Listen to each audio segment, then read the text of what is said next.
항상 주식시장에서 중요한 건 뭐냐면 예상 대비 잘 나왔냐 못 나왔냐가 제일 중요한 겁니다. 선반영 여부를 봐야 됩니다. 선반영. 주가가 그동안 이렇게 올랐어요. 근데 여기서 실적이 나왔으면은 미리 이게 선반영을 했다.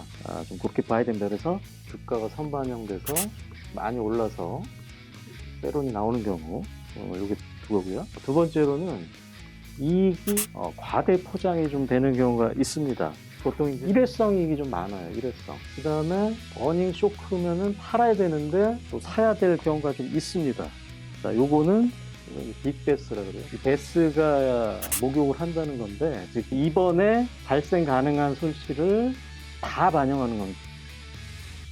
자, 그 다음에는 실적 발표 전에 매수를 하는 경우가 가장 좋겠죠. 근데 지금 사실 이 정보가 완전히 통제가 되어 있기 때문에 미리 실적을 알 수가 없습니다. 그런데 아까도 말씀드렸지만은 그 애널리스트들의 추정치가 한 달 전부터 나와요. 그래서 우리 1분기 실적 발표를 4월부터 5월 15일까지 하기 때문에 한 달 전인 3월부터 애널리스트들의 추정치가 발표를 합니다.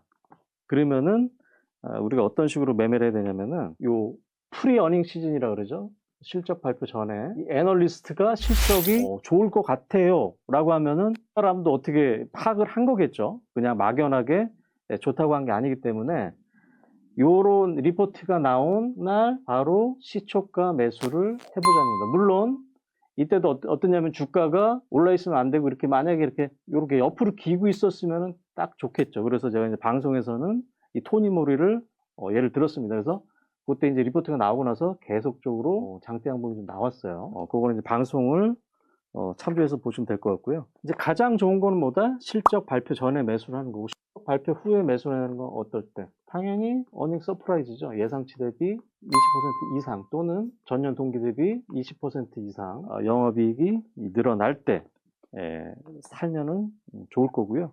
그래서 한번 예시를 한번 들어보겠습니다. JW 중해제약이라는 회사가 11월 14일 날 요날 실적 발표를 했어요. 근데 주가가 어때요? 쭉 올랐다 이렇게 조정을 받았고 전저점이니까 크게 부담은 없었습니다. 근데 실적이 어떻게 나왔냐면은 자, 실제 영업이익이 268억이 나왔습니다. 근데 예상치가 215억이 나왔어요.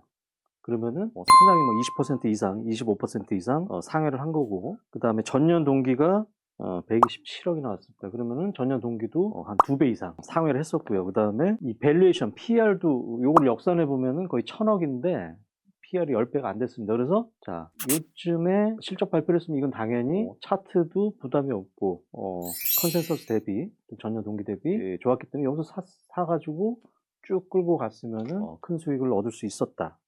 이렇게 좀 말씀 좀 드리고 싶고요. 자, 그래서 이제 지금까지는 이제 우리가 이제 여러 가지 사례를 통해서 실적을 어떤 식으로 응용을 해서 매매를 할 거냐고 좀 말씀드렸고, 마지막으로 우리가 이제 실적 외에 또 살펴볼 사항에 대해서 좀 말씀을 한번 드려보겠습니다. 첫 번째로는 수주 잔고도 좀 봐야 돼요. 수주 잔고라는 거는 우리가 이제 보통 이제 조선이라든가 건설 뭐 이런 업체들은 우리가 이제 몇 년에 걸쳐서 미리 약속을 받는 거죠. 뭐 3, 4년치 물량을 가지고 그게 안분이 되기 때문에 이 수주 잔고 산업은 수주 잔고를 체크를 해야 됩니다. 만약에 실적이 잘 나왔어도 이 수주 잔고가 줄면은 여러분들이 그건 좀 주의를 하셔야 될 것 같고요. 이것도 한번 예를 한번 볼까요? 자, LOT 백금이라는 회사가 요날 실적 발표를 했는데요. 실적이 상당히 잘 나왔습니다. 이게 영업이익이 238억이 나왔어요. 근데 전년 3분기가 120억이 나왔습니다. 거의 더블이니까 이건 어닝 서프라이즈인데 주가가 장대 음봉이 났습니다. 왜냐면은 이 LOT 백큐음은 우리가 반도체 장비 업체죠. 이 반도체 장비 업체도 수주 기업이라고 할 수 있는데 2분기 때 수주 잔고가 2027억이었어요. 근데 3분기 때 이때 실적 발표 때 보니까 1247억으로 오히려 줄었습니다. 이렇게 수주 잔고가 줄었다는 건 뭐예요? 미래에 매출이 급감할 수 있다는 거죠. 그래서 이렇게 수주 산업 같은 경우는 자, 어닝 서프라이즈가 나왔지만은 이 수주 잔고가 급감을 하면은 그때는 우리가 매수가 아니라 또 매도 관점으로 봐야 된다. 좀 말씀 좀 드리고 싶고요. 자, 수주 잔고를 봐야 되고요. 그 다음에 그 대형사들의 투자 규모에 따라서 중소형사들의 수혜 여부도 알 수가 있습니다. 우리가 중소형사라 그러면 이제 대표적으로 반도체 소부장 업체들, 이런 업체들은 뭐예요? 삼성전자나 하이닉스의 투자 규모가 커야지 얘들도 수혜를 좀 입을 수 있을 거고요. 그 다음에 자동차 부품사들은 현대차라든가 기아차의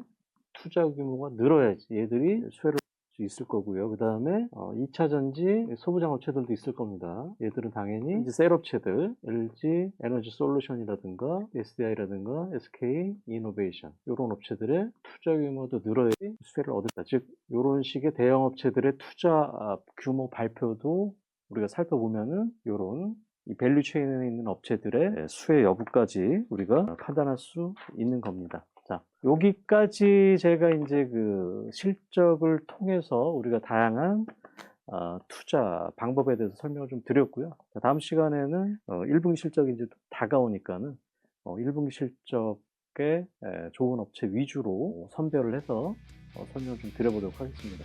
자, 감사합니다.